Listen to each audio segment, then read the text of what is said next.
Hello and welcome back to Dev Game Club, a weekly podcast in which two veteran game developers look at games from the past to discuss their relevance and impact today. I'm Brett Duville, and I'm joined as always by my co-host, a man who must engage in a race to locate the elusive Eye of Goros, a buried artifact capable of healing the miasmatic continent of Enroth. Wow. Tim Longo. That's welcome just back. The third level of the campaign is about some elusive artifact. I didn't get to that third level. Yeah, me either. Oh, okay. We're going to talk about the various ways that we didn't get to the third level in the campaign. We are talking about Heroes of Might and Magic, but before we do that, because we're going to get into topics too fast, we wanted to talk a little bit about having had some stand-in hosts over the last couple of weeks, during the time that Tim had a lot going on, I had some stuff going on. We couldn't make time for it, and it was nice to have some support from the community. We really appreciate it. Yeah. Oh, absolutely. Very much so. And I think when we had the last batch, we probably said some similar things, but of course we had the first one was a great interview with Kaon and Ryan and Nolan. Calamity and Biostats we're hosting and stuff. If you didn't listen to them, definitely recommend it. But it's just it's so, to be honest, my high level, and yes, I took notes even on those episodes. Wow. And I apologize if I still have a lingering cough from the COVID. So I apologize if I don't mute in time. But you're just gonna have to deal with it, folks.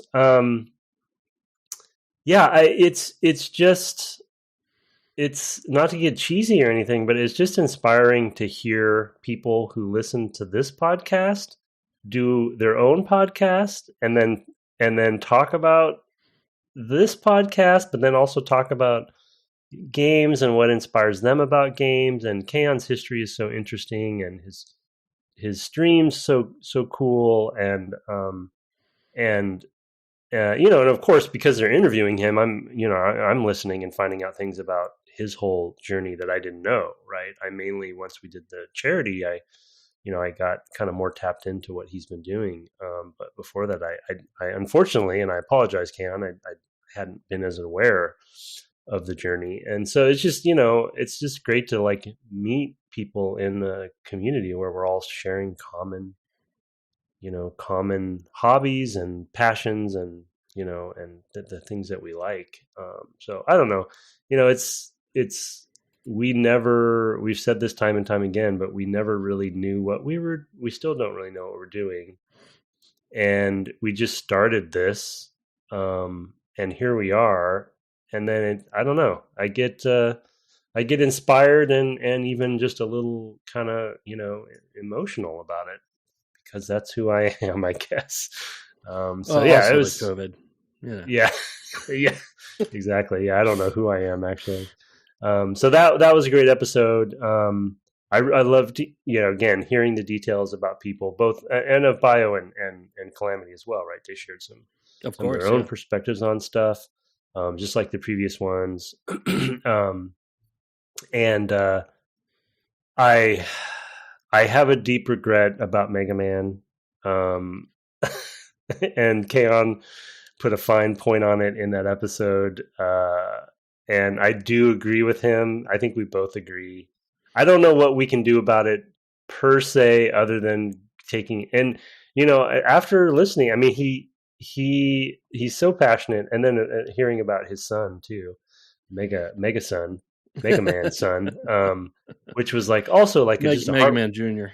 Megaman Jr., a heartwarming story, but he made a good argument about, there's a reason we played those games, but neither of us got to the point where we could really play them. And I do think we did them a disjustice. So maybe they're the first ones we play again. If we don't, I really am considering streaming, because I really had a good time with Final Fantasy VI and playing some retro stuff. So Yeah, so a good call out there. He mentioned Maniac Mansion as well, which I thought was a good call, and I thought it would be funny, even though we did play Day of the Tentacle, playing Maniac Mansion on the NES in honor of K-On, if that's even possible. I guess it's possible, but through emulation, yeah, not easy. Yeah, so that might be fun, but yeah, it was great. I did actually play a little Maniac Mansion. We just didn't really talk about it because it's on the computer. Oh yeah, that's right. In the Day of the Tentacle. So if you go in and you go into the computer in there, you can play. And I played a bit, and I was like, I can't believe they just put the whole other game inside. Yeah, it's brilliant. Yeah, which is really, really great. I was a little worried about, well, if I spend time on this, am I not gonna get to the rest finish? Yeah. I played the Tentacle. Yeah, I mean, I played it back in the day when it came out in the old days. So I mean, it was one of those seminal games and we probably talked about it on the Day of the Tentacle episode. But yeah. So that was good. I really enjoyed it, and thank everybody for it. I wanted to mention it. And let's see, did I have anything else here?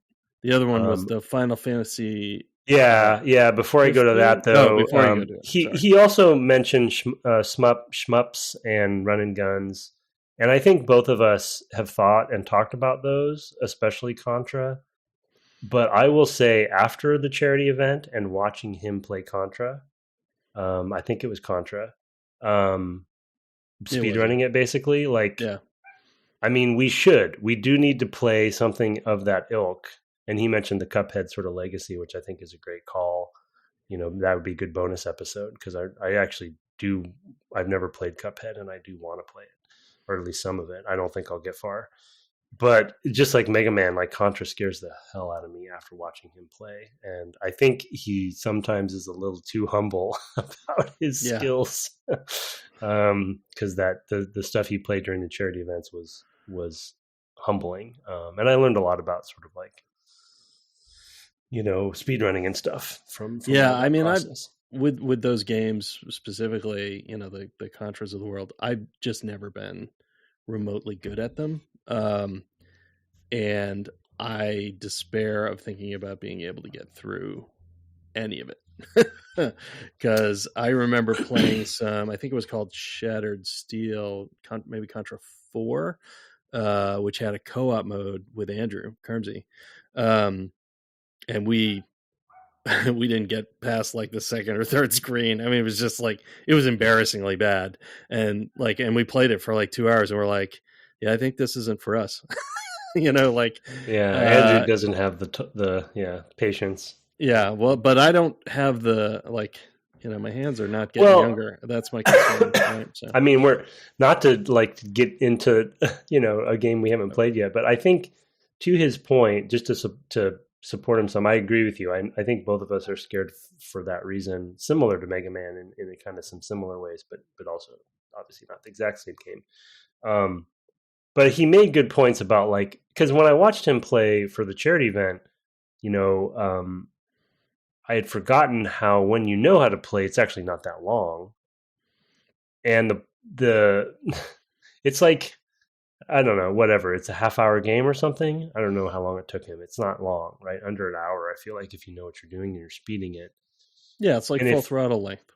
Yeah, and if we, yeah, but I mean, if we, I don't think we'd ever do this probably, but because I don't think you would tolerate it. But if we played Contra the same number of hours that you played Final Fantasy Tactics, his point, which is a good one, is that even as a young kid, it's like you do bang your head against it, but over time, it's like drink Dark Souls, right? It's like knowledge is power, and it seems impossible, but if you chip away at it, you eventually you'll learn, the patterns will become inherent.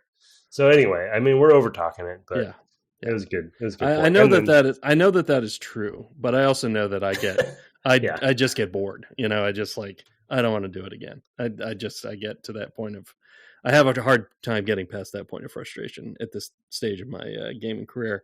And this is the thing, by the way, we do for fun. So, There's a that's a good point. There's a limit to like there's a balance. There's a balance there. But yeah, the Final Fantasy 15 was also great. I mean, I was kind of hovering in the background as they were playing, and I love that one because it's such a contrast to the others that we've had, because it was a game club they were doing that they, self-organized, and I think 5 at least of them were doing them, though Belmont wasn't able to be on the cast.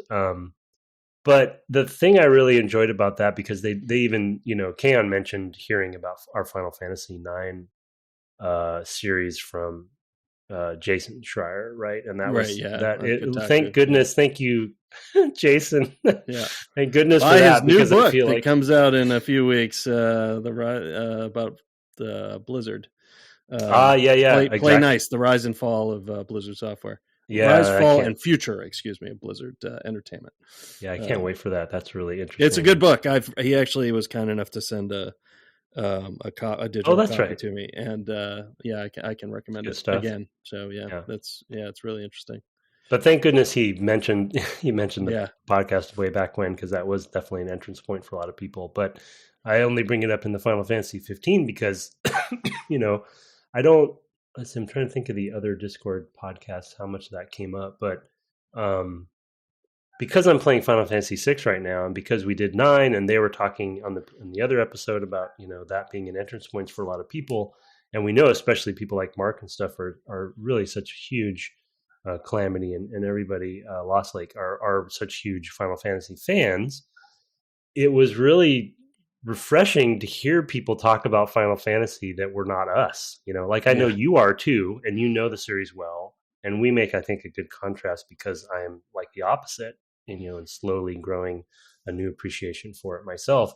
But to hear 4 people talk about it with all different perspectives, and still be able to go deep on story, deep on mechanics, deep on contrasting with the other games, and some things that I didn't even clock myself of, like, 13 games having so much linearity, and then 15 kind of really focusing on open world. I know that 13 eventually got to open world stuff, but so I just wanted to thank them as well, because it was, they were doing their own playthroughs, and I know they were streaming and stuff as well. I watched a little bit of that, but it was just, it's nice it's sort of like, I don't know, like looking through another dimension at someone else talking about Final Fantasy, people who are really passionate about it. Like, I love Mark's call outs for just these details about previous games, and the analysis was just top notch. Yeah, I have a hard time calling all that to mind, because I didn't really play them. I just don't retain that stuff nearly even as well as you do often, to be honest. It's not the stuff you care about, really. Yeah, it's not. I mean, I'm usually just kind of like zoning out and doing a lot of battling, over leveling. Well, and that's what they're good for. Yeah, they're good for that, for sure. I mean, I do like the stories, and I do really like 9 in particular. There's a lot I like about Others 12. I really love the battle system. The big beats, I think you remember, and and I do. I remember some big beats in the characters. I like 10-2 a lot. I mean, I've enjoyed all of them, and I can remember specific things about them. But I would have a hard time comparing and contrasting how they sort of feel. So. Yeah, it was really interesting to listen to that one too. I listened to all of them as well. Yeah, and they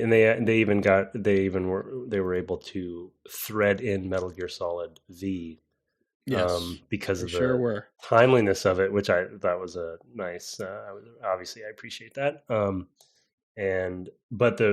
It's as a quick segue to my own Final Fantasy 15 story, which is a really weird inside baseball one, because I haven't played the game.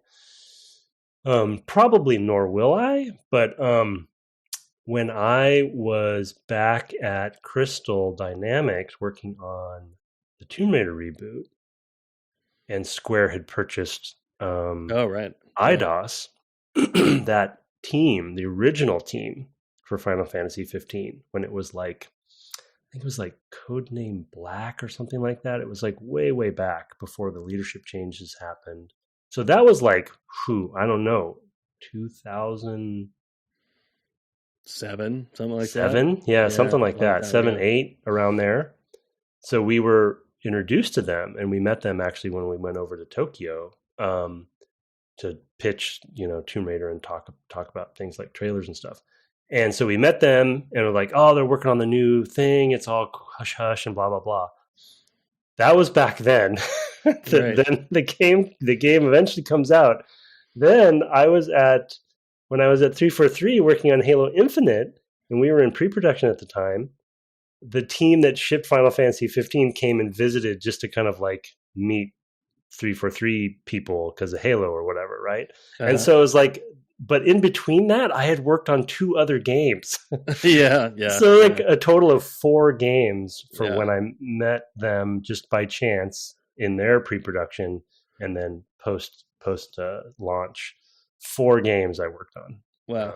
So yeah, it was a journey for that poor, but they pulled it off, and the leadership change did help, so yeah. And there's a Kingdom Hearts connection there because of the leadership. So right, of course. All right. Well, anyway, thanks for again, our thanks to the gang, all who contributed. We really did appreciate it. We both listened to every minute, and thanks to the other interviews as well that we run earlier in the year. It is really helpful to be able to fall back on that stuff so that the feed doesn't go dead for weeks, and I don't have to go hunt down, old interviews or whatever to add just to keep it going. It's nice to have something fresh, and it's good for me too to hear other people talking about games other than this guy. So, but I guess that's what we'll do now. As we return, how's that for a segue? As we return to finding the elusive Eye of Goros, a buried artifact. That's just I pulled that off of a wiki. I don't know how much of that is in the game. There is stuff in the game though for each mission in the campaign. Though I've only seen 2 of those at this point. So yeah, sort of like objectives or like inventory. You can find artifacts and stuff. Yeah. Right. Well, no, I just meant just before you play it. Whenever you load a game, the little there's a text, like, oh, here's what your kind of high level goal is. The second one is called Archipelago, and there's like multiple islands that you're going to be getting around, and introduces ships, which I think were technically available to you in the first one, but no reason to ever build one. I don't even think they let you build them if you're not next to the water, right? That's probably true. Yeah. I don't know. Is there, but I did not. I just stole. I've been playing the barbarian, so I just steal things. I don't build ships. I'll just wait for them to park their ship and I'll take it. That's my approach, which has not been successful. So let's dive into Heroes. It is so one of the things I realized in my Heroes of Might and Magic journey is that I need to be able to pick up a game and put it down kind of at any point. I mean, I don't have play sessions normally that last more than about an hour, for the podcast. I probably will have several of them. And sometimes I'll get into something. I'll be like, okay, well, I'm just going to clear aside a bunch of time and I'm just going to, because I'm really into this, like tactics or whatever. And I'll just spend hours on it. But in general, and usually that means other things that I like to do are suffering.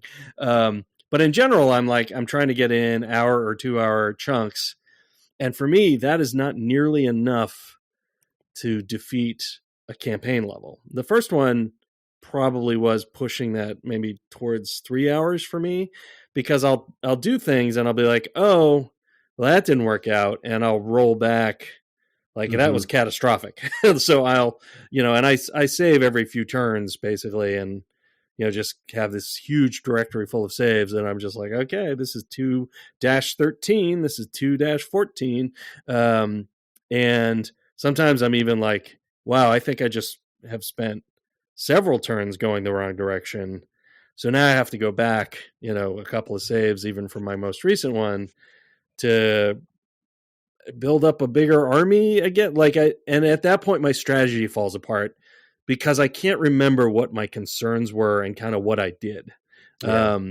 And especially if I then have to insert time between one of those chunks and another of those chunks, it's all lost. And I come back and I'm like, especially with the archipelago, it's like, how did I get here? How do I get back to my main keep where I have mostly the units that I like, that I know, right?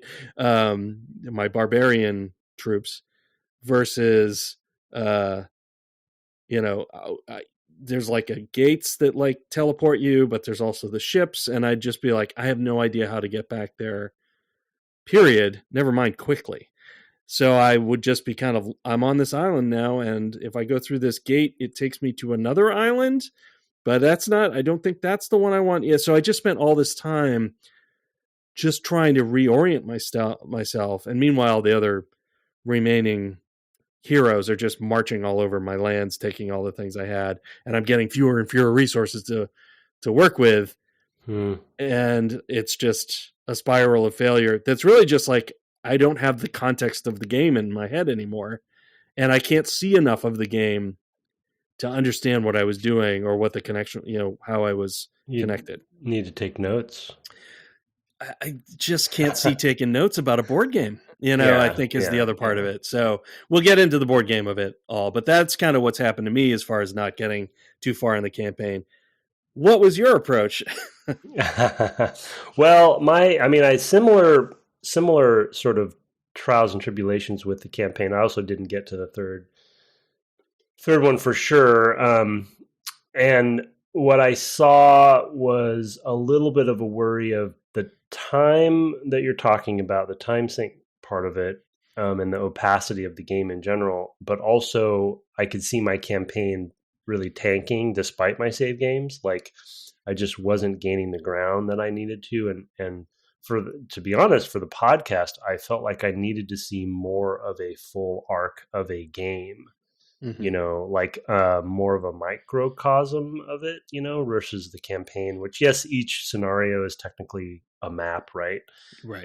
But I kind of wanted to see the beginning, middle, and end of it. So similar to what I did with the Sims. I'm thinking back to my Sims journey now, where I had the family of 4 starting right off the bat, and how different it was when I swapped and just created a bachelor from scratch. So I basically went to the standard game, stopped playing. I paused the campaign. I might go back to it before the last episode because I think we're probably going to do a 3 episode on this, right?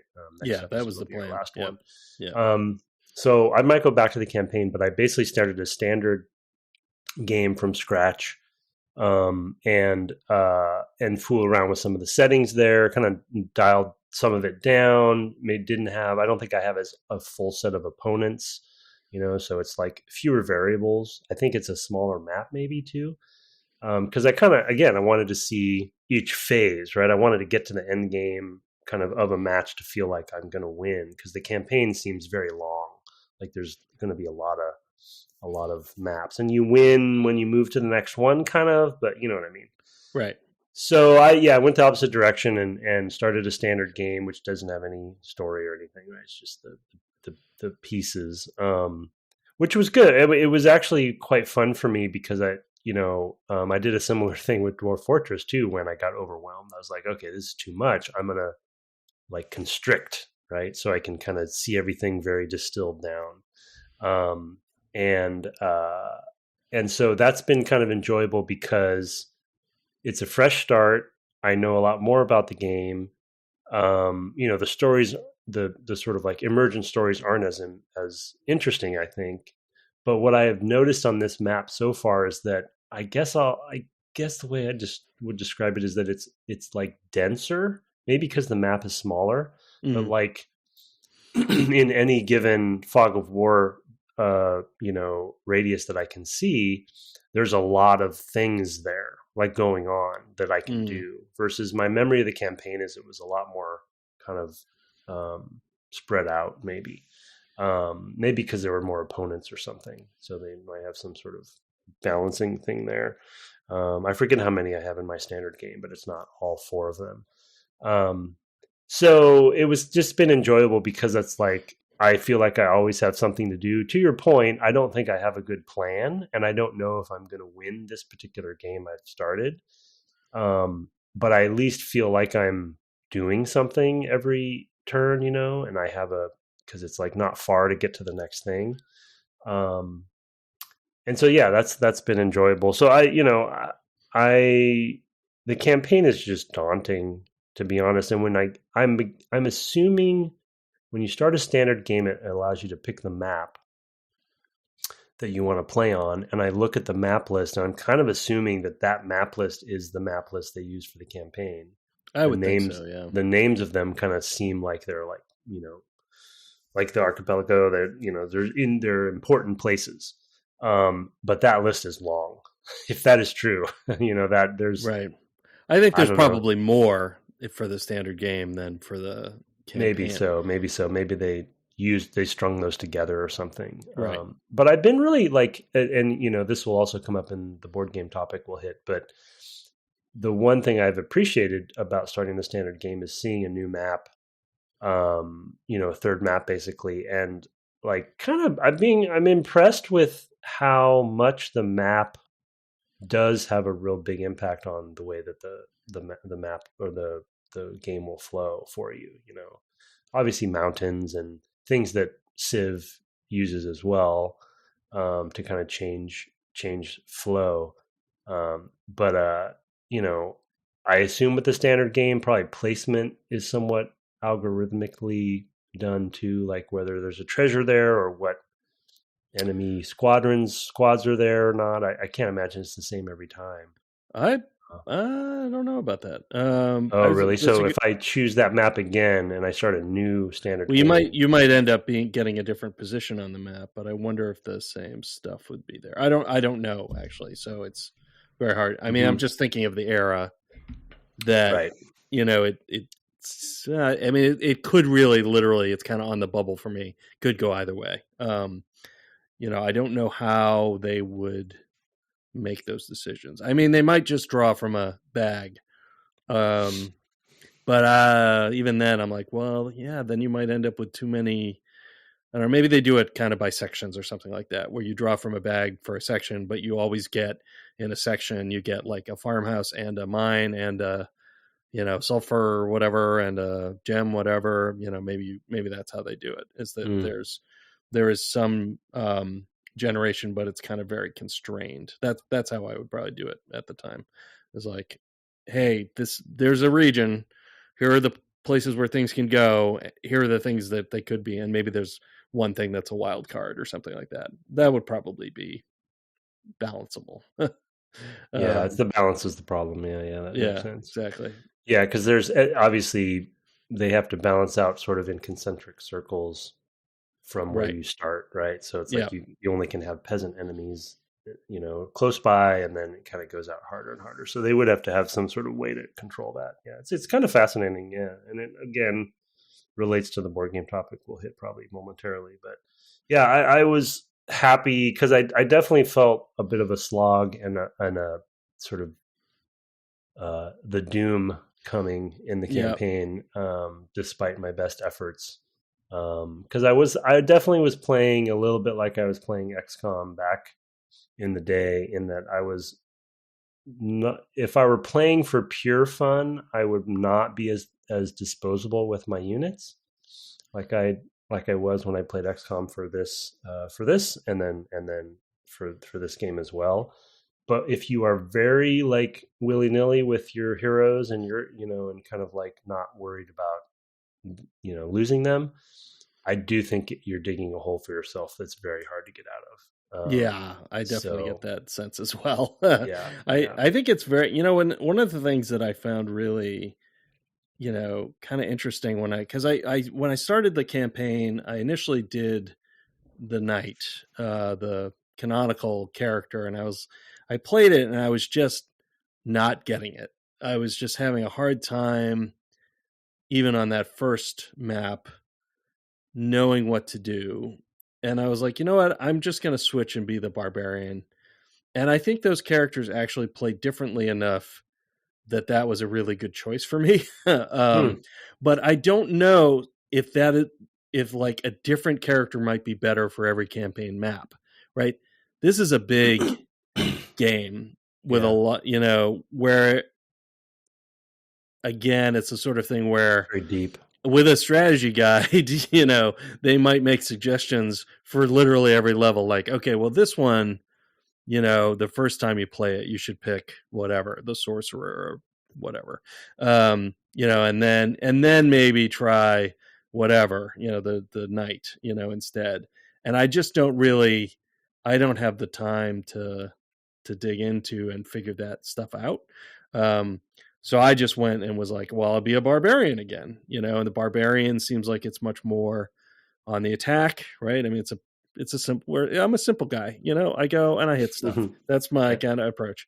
And I was like, okay, I like that because I have a real sense with the barbarian, like what the barbarian should be doing. So, and it feels like the character plays into that. But then I would get too far away from, like I said, time would intervene and I'd come back and be like, okay, now where was I going?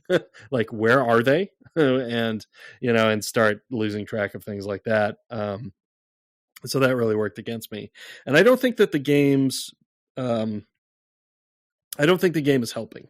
Now, granted, their intention might be you sit down, you play a whole match till you win, lose, or draw, and then you play the next night again, either the next one or you replay what you did, because this is a game I think that's meant to be played in big, play the whole thing matches, like a board game would be in most cases, right? In most cases, in most board games, and certainly board games of the time, like even if this is a big complex board game that takes hours, not an hour or 2 hours, but like 6 hours, the intention is you just play the game until you're done playing, and then you put it all in the box and put it away.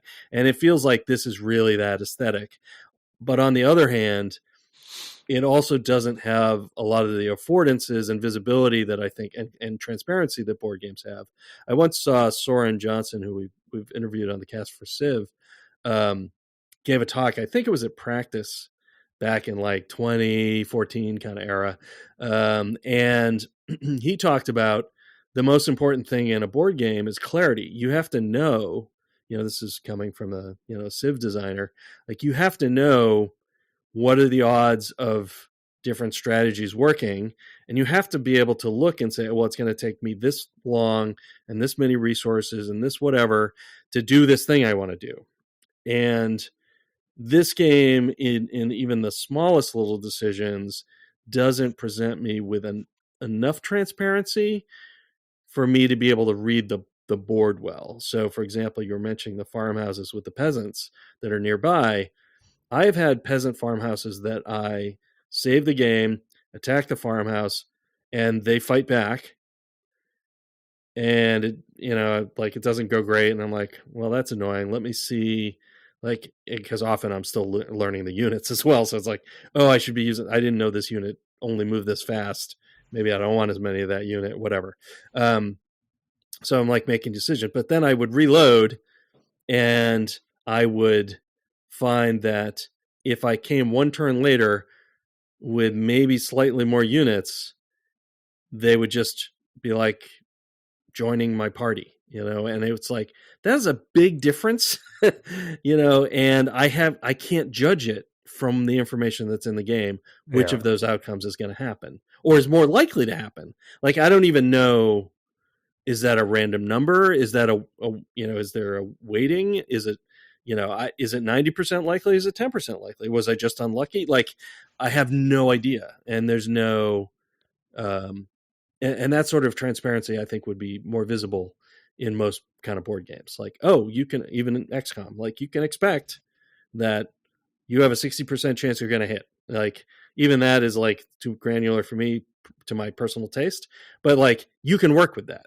Like, okay, odds are, they're not great odds, but odds are I'm going to hit, so I can kind of back up my character, or expect that this character is going to take care of this unit or whatever, more of the time than not. But with a lot of the things that are happening on this board, I had no idea. I discovered the last time I played, like, oh, you can just dig for artifacts in places. I didn't know that was a thing. That's one of the buttons in the interface. That's my fault because I didn't read the manual closely enough. I don't know. There's just a lot of stuff that, and I guess it takes a whole day to dig for an artifact, but artifacts are really helpful. And I'm like, oh, well, maybe, learning just that, I was like, oh, should I have been doing that? Right? Should I have been spending more time close to my castle? Like, just developing the strategy with the lack of information has been very hard for me. So, and I think with most board games, because board games are generally meant to be played, as I think Soren said on the cast, like a handful of times. Most people don't play their board games thousands of times like they play Civ, I think was his comparison. It has to be something that you can look at and understand what you're going to do. And this game is not that at all. So, yeah.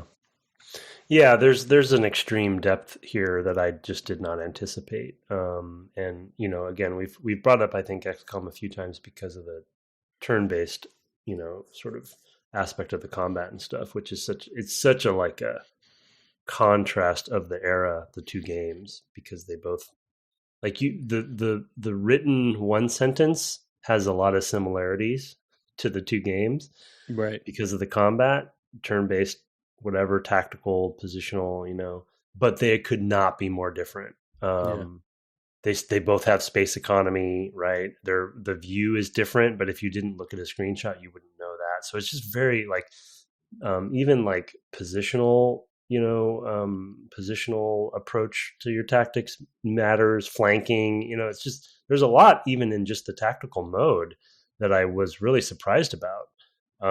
Even though it's just this weird, side 2D plane, and space makes me economy. Think of the redcoats fighting in the Revolutionary War. Yeah, exactly. Like they just line up and march across the field, right? Yeah, exactly.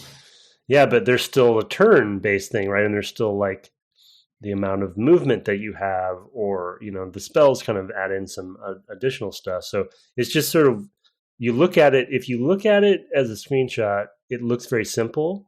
But there's actually a lot more going on there, even though the space economy is literally just screen space. It's just like pixels, like they can't cross over each other, so it's you can't cross this log, so you have to go around. So I'm just surprised at when I used to look at the game, without playing it and thinking it was one thing. Now playing it, how different it actually is. But to your point on board game, I didn't make this point in pre-show, but a summary for my perspective on the board game of it all, because it really hit me hard these last sessions too, is, it's, I probably I've quoted this many times on the podcast at this point, but using the ye old Jurassic Park quote that I overuse. They were so worried about whether they could do something, they didn't think about whether they should. And the reason I bring that quote up here is it's like, okay, we're going to make a board game. We're going to put a board game into this computer game. Okay, we have a computer.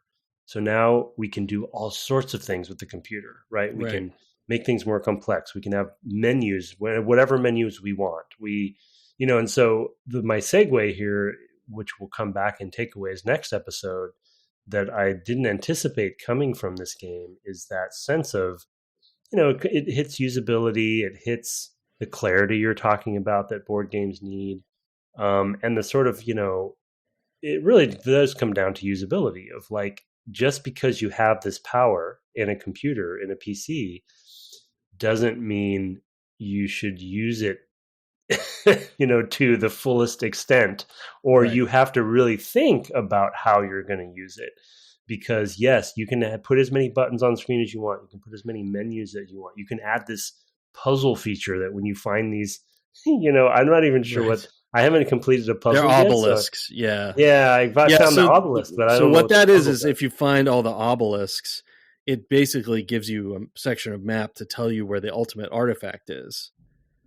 And I see. You can dig in that spot, right? So that's why the dig artifact. But now I'm like, can I dig other places for artifacts? It's all. Are there clues about where to dig in other places and things? Yeah, exactly. That would be cool. I'm sure that if it's not in this game, it's probably in the series, future games.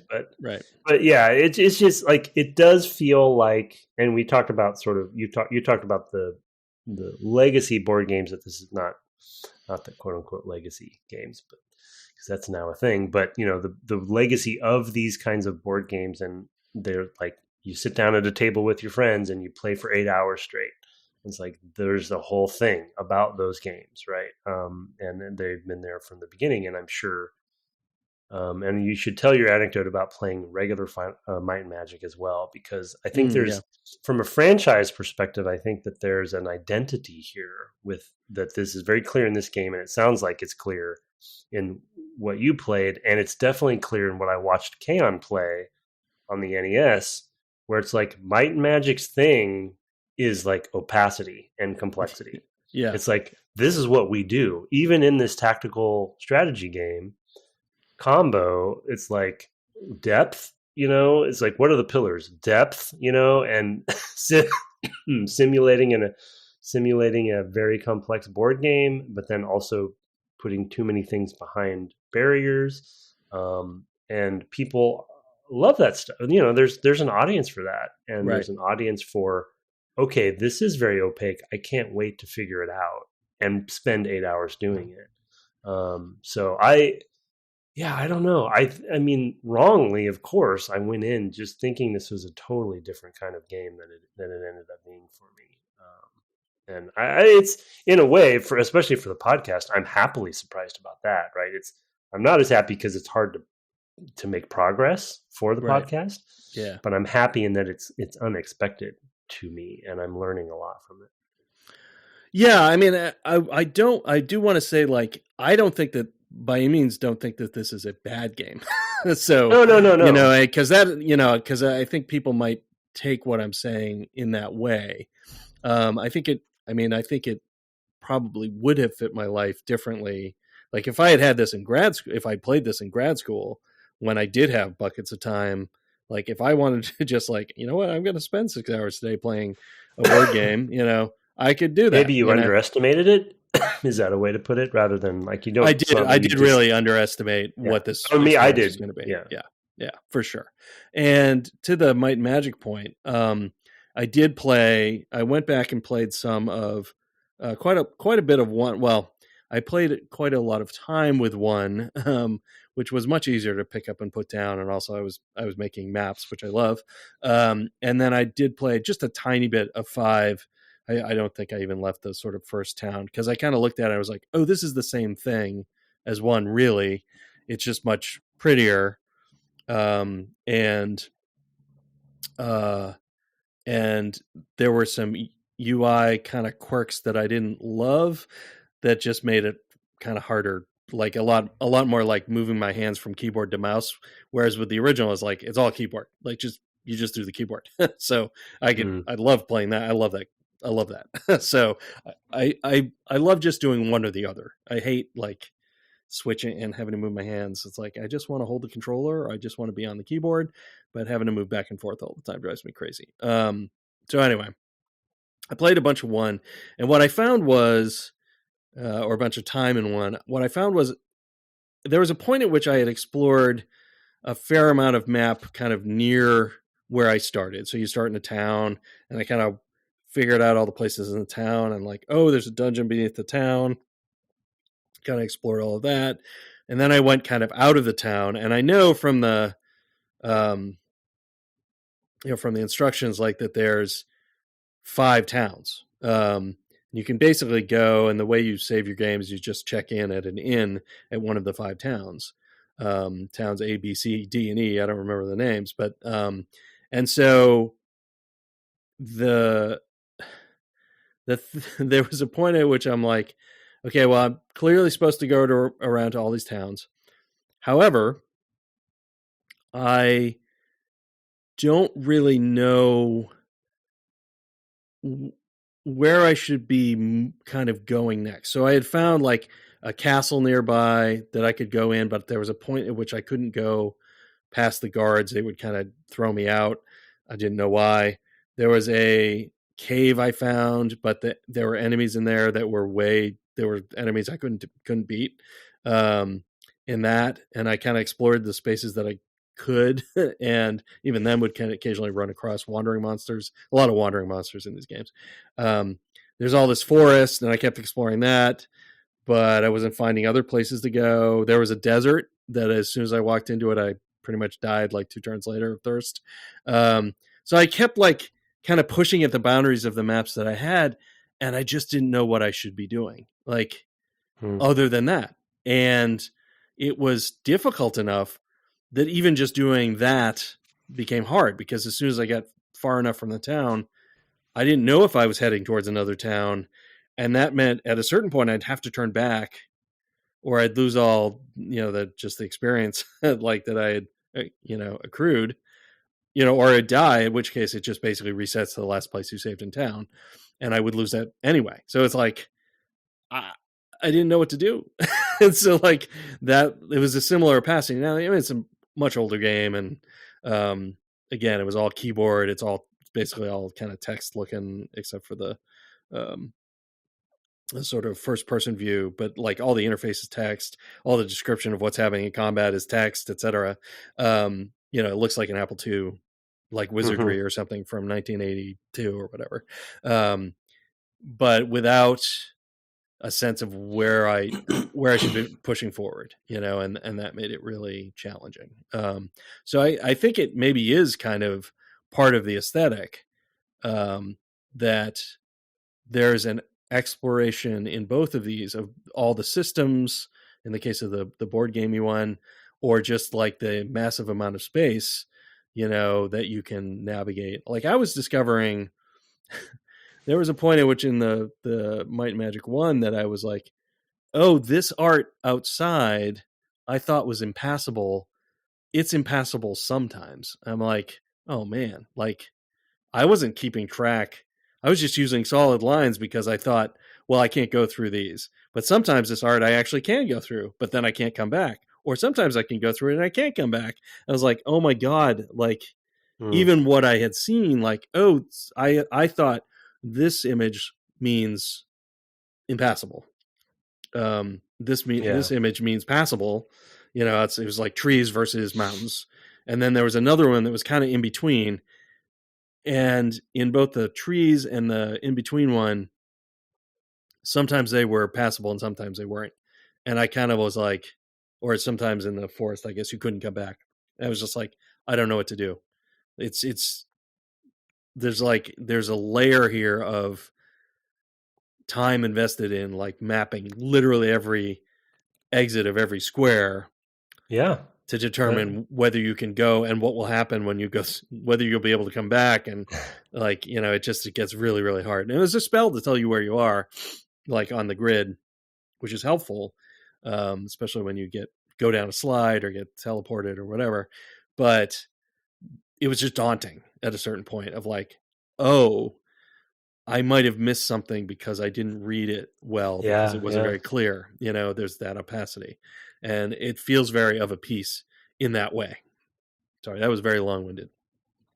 Well, we watched Keon do it, right? And he's a very patient person, and he was filming his mapping as well, right? And it was a very like, step by step, and then mark what you find. And sometimes, we saw some of it in Eye of the Beholder too, right? As far as like some of the tiles that spin you around, or whatever. Right. And so it's like all these like tricks that you have to like decipher essentially, unless you're using a guide, or they did a little bit of it. They put a little bit of it in the manual. So I don't know. I mean, I as usual, I regret not looking at the manual sooner. I haven't really deciphered much in there for Heroes of Might and Magic. Maybe there's more answers in there for me, but I think to your point, like this was an era, a lot of the games we've played in this era, this was an era of opacity and look what we can do. Look how complex and look how deep we can make this thing, because you're going to play it for hours and hours and hours. And that was just part of what people wanted, and also what developers thought people wanted. Well, and also there were a lot fewer games, and so any individual game would have a chance to, hold its audience longer. And I think, in games of this kind of scale, games were, even though the cover price of a game now is higher, obviously, I don't think that. I think in today's dollars, a game costing, I don't know, whatever, $40 in, I don't remember, 1993 would be, pretty on par, if not more expensive than a game today, would be my guess. Like, I don't know. That's my sense, though. Right? Is that yeah, this was pressure. a premium. This was definitely a premium game and franchise. Yeah. Right. Yeah. Yeah. I just think it's fascinating too that Ubisoft now owns this. Yeah. I don't remember the history there. They must have bought New World Computing at some point or whatever. Yeah, I think they picked. I think that actually, I feel like it got picked up in pieces. Like some people bought one thing, some people bought another like Infograms or something at some point, exactly. And then they bought that, and it's definitely been it's been moving around, throughout the years. But it's also like looking at, I was looking, in the first episode we were looking at the wiki and stuff and kind of looking at the timeline of stuff, and there hasn't been one in a while, and it might be unfair to call it a dead franchise, but it's definitely dormant. We don't know what Ubisoft's doing with it. But I also I try to imagine what, excuse me, a modern one of these is too. It really, because there's definitely some good indie games out there that have done a lot of good usability changes to these really complex. Even Soren did one, right? Like some of the more doing some interesting Civ tangents that he was working on. I'm blanking on the name of their game. It was 10 something, and then I think it changed, and so that's why I can't remember it. Right. But anyway, it's like, it was like 10 Ages or 7 Ages, and then changed the name. Yeah. Yeah. That's obviously more in the Civ camp, but it's like Civ has been able to, and they just announced the new one even. Civ has been able to modernize and reinvent themselves and improve usability over the years, and it's we talk about this a lot. There's always mixed blessings about that because we talked about with WoW a lot, with WoW Classic, as you often put, the sanding of the edges. But the more you sand the edges, the less defined, the less unique something is, or the less defined something becomes. It just kind of becomes a little more gray. And so I do think Civ has done a pretty good balance of that, right? Where it still feels like there's that depth and that sort of a little bit of intimidation, about okay, there's a lot going on here, but it's still usable, right? It still feels modern. And so they've done, I think Firaxis has done a wonderful job keeping that alive. And it's just on my mind because they just announced the new one, but I think at Gamescom, but this one is what is the fanfare like? What do you do with this franchise? Specifically, I mean, Heroes of Might and Magic. Right. Yeah. I mean, I think it's part of the problem is that they haven't been iterating on it in some time. That's actually how you find the next thing, is engaging with the fan base, right? They haven't changed enough probably over the years. Yeah, I think that's probably it. I mean, I know that the most recent one, which I think started with Might and Magic, like Might and Magic Heroes or something like that, which further muddies the waters as well, right? It's oops, because now people are like, what do you call it? Mo instead of Hom. But they, because they're not iterating on a franchise in that way, and Civ, I mean, even though there's kind of the numbered releases, there's a lot that goes into the in-between time with expansions and patches, and all of that rebalancing, introducing, new units or whatever. I mean, just Soren talked about a little bit about that in our interview with him as well, and has talked about it elsewhere. There's a lot of engagement there with the design and how it should move forward. And I think that that's probably part of how you do that. I mean, I think that one of the reasons why, and you mentioned this word in pre-show, but I'm going to use it here, that the grognard capture happens is because it's only those people who are most passionate who engage, and like you end up supporting them. And they don't want things to change. Exactly. Usually. And they don't want things to change, and they just want deeper, more complexity, right? And deeper stuff. It's funny because you mentioned Dwarf Fortress earlier, which is a thing with a lot of depth. And I did not find that even though it was less directed, I did not find it as opaque, or at least the opacity was kind of pleasant. It was surprising, and because it wasn't going to lead to failure necessarily most of the time. I mean, sometimes it did. Unless you flooded your hole. Exactly. Some of the times it did. But in general, no. In general, it was like, oh, now I have a ghost haunting, the ghost of somebody I didn't take care of properly is haunting. It adapts and more. And it just is like, oh, and now I'm like, what do I do about that? That's a pleasant thing to explore and find out about. Here it's like, oh, I did this thing and it turned out really badly because I didn't even know what was going to happen, and that's very different. Or I had the expectation that I was coming in with an army to a farm, and they put up a really big fight and I lost half my army. Like, that's not what I expected, because another time I did it, they just joined me and I got a bigger armor, and it's like, and I don't know how to tell those things apart. And that's not a moment of delight. Let's say in one case, it might be in the other. Yeah, it's punitive. Yeah. And because of that, I mean, I didn't talk about this in pre-show as a topic, and there's not a lot to talk about, but because of that, one of my other topics that I had written down notes-wise was because of that fear, I tend to turtle a lot and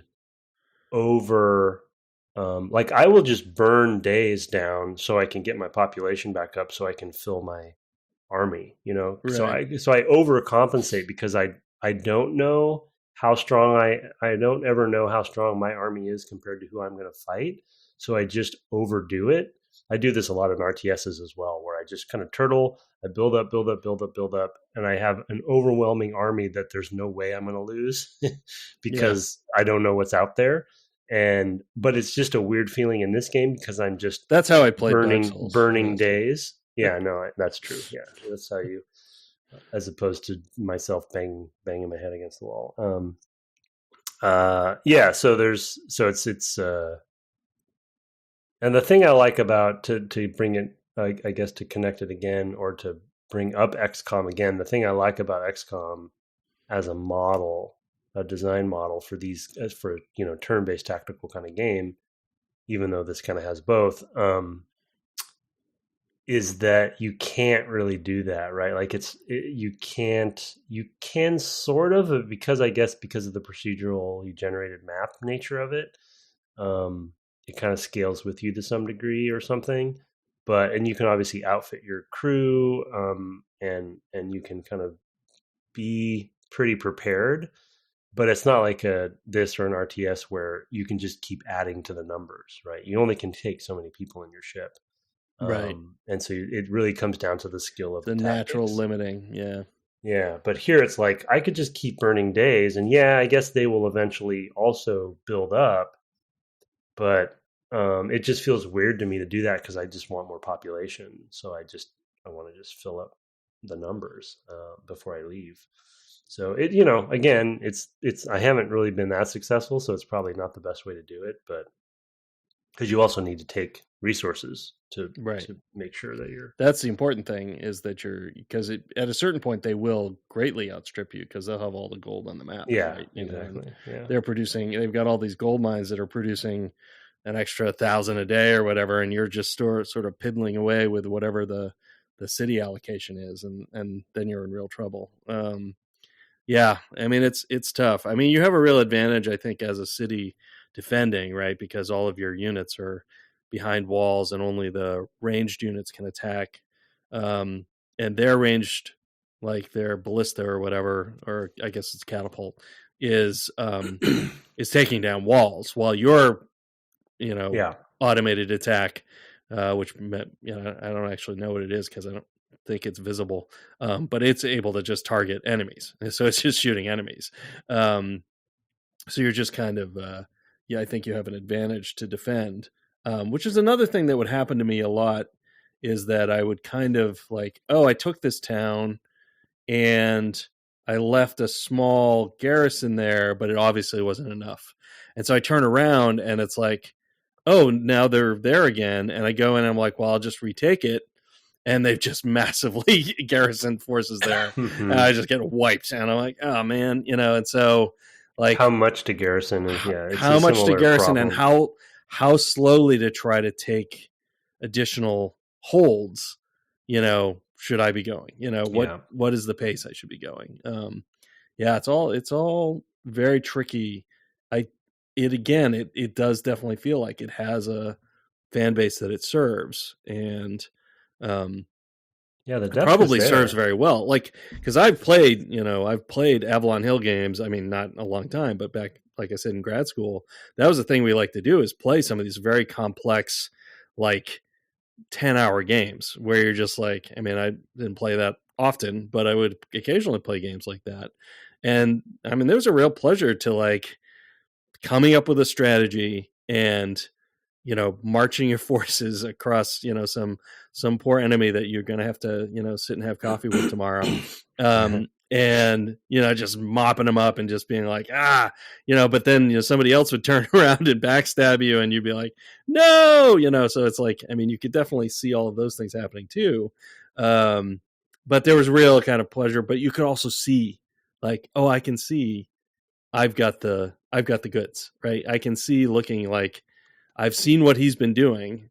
And because the map is visible to all in most cases, so I know what's going on, and my calculation is this is my time to strike, and a lot of those kind of board game pleasures are lost here because I often can't tell, like, is yellow just massively outstripped me, and I'm in real deep trouble, maybe I could just walk through them. Like, I eliminated a player quite early in the second campaign map, and I was like, that wasn't so bad, and it made me more aggressive, like, maybe I just need to push harder, and that was not correct. I needed to, I don't know, make a wall somewhere of my units. Anyway, assessing it.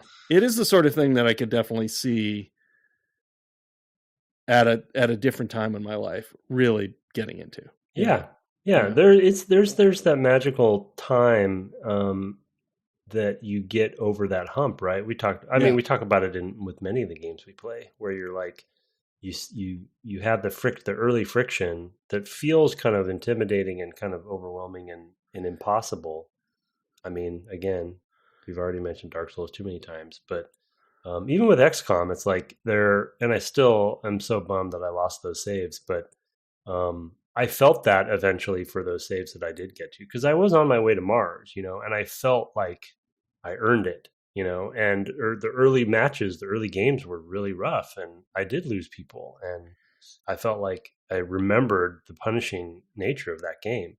But when I finally just stuck with it and did research, and everybody had armor and everybody had cool guns, and, I was like, okay, I think I'm on a roll here. Maybe Mars would have been a disaster, or maybe I would have gone too early or something. But that hump you get over is like why I play games most of the time, right? It's like it's like that is magical, because if there isn't some friction, then why, why are you doing it? You just play clicker. Luckily, we have clickers now, so that's true. I don't. I have played one clicker. And that was Universal Paperclips, and I would recommend it to anyone. I haven't played that one. It's a browser game. It was by Frank Lance, who. Okay, so it must have been. Good. Yeah, it's worth it. Yep. All right. Well, we've gone on quite a ways. Is there anything else you want to bring up? I think we actually covered most of our topics there, so I feel like we're in good spot. No, I think we're good. Yeah. For the most part. We will wrap this up next week. Let's try to at least hit a couple of emails. We have two that are on a similar topic here. So yours is short. Mine is a little bit longer, but touches the same stuff. Let's hit those first. Okay, subject is Sims from G. Hi guys, really enjoying the Sims episodes. It's a game I've played since the beginning and have put way too many hours into. It's been fun hearing your takes on a game that played a huge role in my childhood, as have many of your other ventures on the podcast. This last episode, you mentioned that you've been stuck with all of the housework and no way to hire help because only the newer games have those services. But you're only a quick phone call away from a maid. Go to the phone, click services, and you can hire a daily maid to clean up after your depressed Bob. Yeah. Or don't. Or don't. I don't want to tell you how to play the game. Hope to hear some episodes on the expansions of the original. Cheers, G. Oh, yeah, we didn't even think about that. Expansions. Nope. I know that was a big thing. Yeah, it was a big thing. Well, I played a lot of The Sims, so I knew somewhat about the services, but as you may remember, G, I also was strapped for cash most of the time. So it's like I assume that those cost money. They do. Yeah, I actually just totally missed it because I remember ordering the pizza, and it just didn't register. Like, there's other services here. Yeah. Exactly. And it just didn't register to me in the moment. And when these emails came in, because this next one I have is also going to mention it, I was like, oh yeah, oops. That's right. There was a thing. So, and it's a thing I just didn't come back to and explore further. Anyway, this is from Tristan. I'll say hi to Isolde. Subject is somewhat new listener. Hello, Brett and Tim. I have recently stumbled across your podcast due to my hunger to find a tasteful game design podcast. I love the formula you all bring with every episode on DGC, something that is truly appreciating the gameplay and the mechanics under the hood and how that affects the gameplay. I've been bouncing around finding episodes of games that I either have interest in or played first, but I am casually exploring my way through your entire library. That said, I was listening to your most recent episodes on The Sims. Yeah, it's a lot now. On The Sims, which was one of the very first games I ever played. I was around 6 at my first exposure, and boy, is this a classic. While I only went in as far as my young mind could process, I found that this game was very enjoyable, and I found funny little things in this game. For example, your Sims can get abducted by aliens if they use the telescope enough, and your Sims house can be randomly robbed by a burglar and things like this. And that's one that you found, Tim. I noticed. Here's the maid. I noticed Brett had mentioned not being able to hire a maid and a gardener. I believe all I had was the vanilla game, but I do remember being able to hire a gardener and a maid to keep the house. You have to go over to your home phone and cycle through the options. I believe there's one that's called services, which is where you would find them. While this may not seem like a big deal, it does help with time management and skill progression, especially in the early game. The Sims is full of little gems if one can take the time to play around and just be imaginative, which in my opinion is where this game shines. This game is a timeless classic like DGC. Thank you for the time and effort to give us this wonderful podcast. Well, thank you, Tristan. Those are very, very kind words. Kind words. Yeah. I don't know. Yeah, I'm glad we enduring classic like the Sims, but we try. Yeah. No, I'm glad we played it for sure because I definitely didn't have enough exposure to it, and I'm glad we played the first one too because I really enjoyed seeing the genesis of it. Yeah, it's fascinating too. I assume they must do this in the future versions of the game, but it kind of is dawning on me that the services, like you leave your house to go do a job, and then you can hire people to come to your house to do a job. To do the job, yeah. And so it's like, I wonder if in future games those are different people? Linked? Yeah, right. In the same neighborhood. Yeah, like I want to be a gardener, so you can hire me, and I don't know, because it happens off screen, so right. Yeah, I assume that happened. That must happen. That's too obvious. I feel like that. Yeah, I feel like that's a thing that the one that Stone LeBrand worked on, I think, was 3, and I think that was like the town had more stuff to do. Right, like there's more interaction with the whole town as a larger ecosystem, but it was still kind of like individual houses. But places you could go in town. I mean, there's been so many expansions as well that it's really hard to, to know.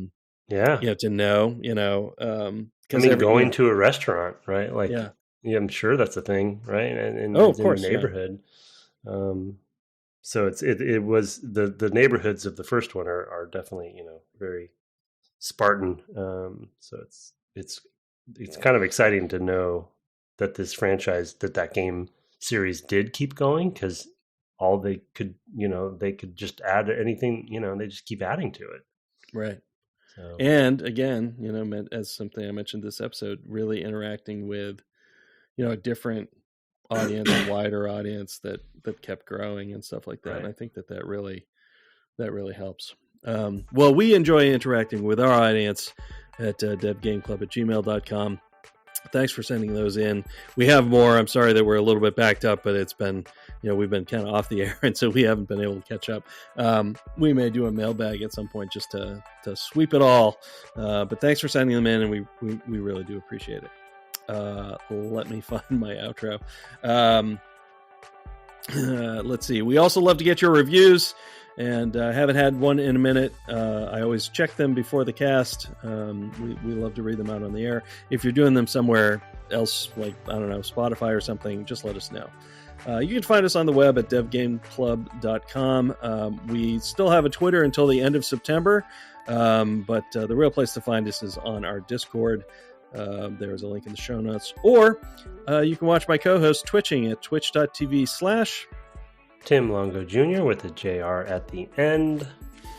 Our intro and outro music was written and performed by Kirk Hamilton, commissioned by friend of the cast Aaron Evers, and our logo, the Discord, merch store, all by Mark Garcia, with friends, as we've noted at the beginning of this episode.